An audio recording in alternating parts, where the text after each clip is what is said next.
Vittorio was the first, and he joined his father in work as soon as he was old enough to hold the tools and grip a rope. The ports of Europe were like the newsrooms of the world. All reports of activities arrived first there, on the ships bearing cargo, and so dockhands and sailors became the earliest form of international communication. Vittorio was always working near the boats as they arrived from other places, and so he heard stories of wars fought between the various countries, and how the kings and dukes continued to swap territories. As the stories increased in intensity, Vittorio spent more time at the docks. Some told ribald jokes about their plans for the night in Masada among the taverns and brothels, but there were also stories of naval battles that raged even as the sailors were spinning their tales on the docks. Vittorio listened attentively. At 37, he was considered an old man, but he had never traveled, and so stories of what lie beyond the waves washing onto Masada's shores still intrigued him. He picked through the conversations he could overhear from twosomes and threesomes leaving the ships, quickly focusing on those that had to do with politics and wars.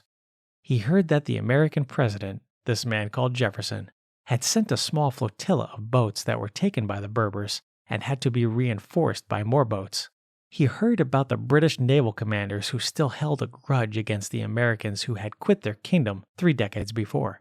He heard these same British commanders and their crews boast of how they intended to get the so-called Americans back as a British colony. And Vittorio heard stories of the slave trade that existed between North Africa and his island. Sicilians from as far east as Siracusa and as far west as Trapani were vulnerable to the Barbary pirates who plied the waters and struck without warning. Hundreds of Sicilians would be captured at once, shoved down below decks, and delivered to the Arab rulers of the African caliphates as slaves. At times, Vittorio worried about his own safety and whether he might be taken. His brother, Beccari, was only 16, had begun work at the docks and survived under Vittorio's guidance and support. On this particular day, Vittorio and Beccari were hired to unload the Victor, a British ship that had arrived from the port of London with cotton, wool, and agricultural products on board. Vittorio had to laugh at the cargo. He knew the British Isles had lamb and some cotton fields, but Sicily was still the breadbasket of the Mediterranean. Why would these British be bringing agricultural products and fruit to the island? He quickly accepted the assignment. Pay was in short supply, and a man who lived on the edge of the economy didn't ask very many questions. But the report of the cargo still nagged at him. As he and Beccari boarded the ship, he noticed other things too. The vessel rocked more than a loaded ship should rock, and when he looked below decks, he saw that there was a very small load. There were some bales on the deck that the dockhands were asked to deal with. They were obvious from the shore, and the presence of these bales made the boat seem to be a regular merchant ship. But whenever he was hired before, Vittorio knew that the ship's sailors didn't bring the cotton on deck to help them, and the ship wouldn't sail with soft cargo like that exposed to the weather. These bales should have been below decks. He grabbed Beccari by the forearm just as a dark-skinned man appeared on the gangway.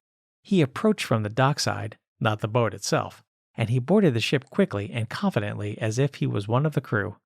Vittorio then saw that he wore a curved sword at his waist, which he was now drawing from its scabbard. Without another thought, Vittorio yanked on his brother's arm and jumped into the water. By the time they surfaced, there was a full-scale battle going on the ship's deck. Vittorio pulled again on Beccari's arm and they swam away from the ship, out to sea first, and then made a wide arc around the berth before returning to the docks. In this maneuver, they hoped to swim beyond the circle of pirates that now had captured the boat, and the workers lured into it. It almost worked. As they clambered up the pylons on the fringes of the port, more Berbers met them. The pirates swung clubs, a weapon that Vittorio quickly concluded had taken the place of swords because the pirates intended on capture, not striking a deadly blow, and beat both Vittorio and Beccari on their arms and backs. The two Masadans ducked and fought, pushed the clubs away when they saw them coming, buckling under the blow when they didn't.